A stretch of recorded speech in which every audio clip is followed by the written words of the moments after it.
পয়লা August থেকে সরকারি স্কুলের পড়ুয়াদের পাতে ইসকনের খাবার।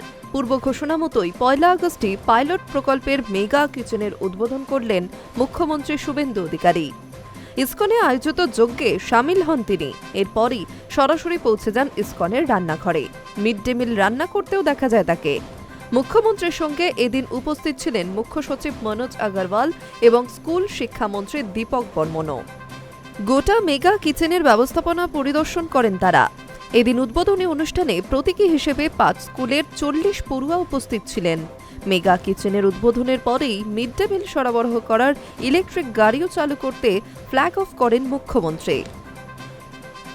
পশ্চিমবঙ্গে ইসকনের অন্নামৃত ফাউন্ডেশনের মাধ্যমে পয়লা আগস্ট থেকে স্কুলে স্কুলে পৌঁছাবে মিড ডে মিল। তার জন্য রয়েছে বিশেষ ব্যবস্থা। ইসকনের মেগা কিচেন থেকে ইলেকট্রিক গাড়িতে রান্না করা খাবার স্কুলে পৌঁছে যাবে। মিড ডে মিলের গুণমান ও নিরাপত্তা সুনিশ্চিত করতে খাবার ভরা প্রতিটি কন্টেনার সিল থাকবে।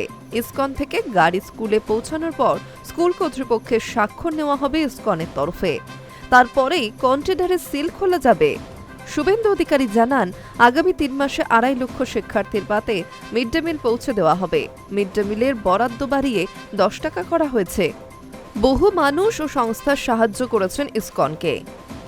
শুধু বিকাশ নয়, ঐতিহ্য সংস্কৃতিকে অগ্রগতির জন্য ত্রুটিপূর্ণ ব্যবস্থা ও স্বাস্থ্য গড়ে তোলাই আমাদের লক্ষ্য।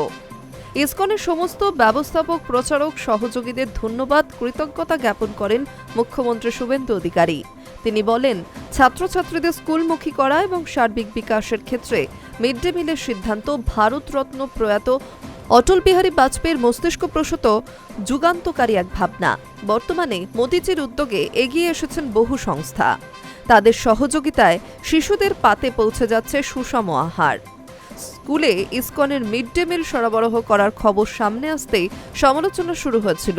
শুভেন্দু অধিকারীর কথায়, গণতান্ত্রিক দেশে সমালোচনা থাকা ভালো। তাই বলছি, আমরা যেমন ইসকনের আহারকে গ্রহণ করেছি, তার সঙ্গে বাচ্চাদের 2 দিন করে ডিম সরবরাহ করবে রাজ্য সরকার। আশা করি এবার সমালোচকরা কয়েকদিন এই নিয়ে মুখ বন্ধ রাখবেন। মিড ডে মিলের রাঁধুনিদের বিক্ষোভের প্রসঙ্গে বলতে গিয়ে শুভেন্দু অধিকারী বলেন, ইসকনকে দায়িত্ব দেওয়ায় যারা বলছিলেন মিড ডে মিলের রাঁধুনিদের কাজ চলে যাবে, তাদের আশ্বস্ত করে বলছি, কোনো রাঁধুনিরা বঞ্চিত হবেন না। রান্না করা খাবার সরবরাহ করার কাজে ইসকন তাদের যুক্ত করবে।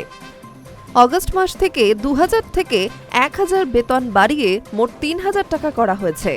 ইসকনের তরফে মিড ডে মিল প্রদানের প্রসঙ্গে বিরোধীদের বিধে উত্তরপ্রদেশের মুখ্যমন্ত্রী যোগী আদিত্যনাথেরও উদাহরণ দেন শুভেন্দু অধিকারী। মুখ্যমন্ত্রীর পরামর্শ, যারা সমালোচনা ছাড়া গত 50 বছরে কিছু করেননি, তাদের বলবো, আপনারা পারলে একদিন স্কুলে গিয়ে 44,000 পড়ুয়ার পাতে যে মিড ডে মিল আমরা পৌঁছে দিয়েছি তা একবার চোখে দেখে আসবেন। ইসকনের মিড ডে মিলের পাইলট প্রকল্পের সূচনার দিনেই পড়ুয়াদের সঙ্গে একই টেবিলে বসে মিড ডে মিল খেলেন Suvendu Adhikari. Hi news network.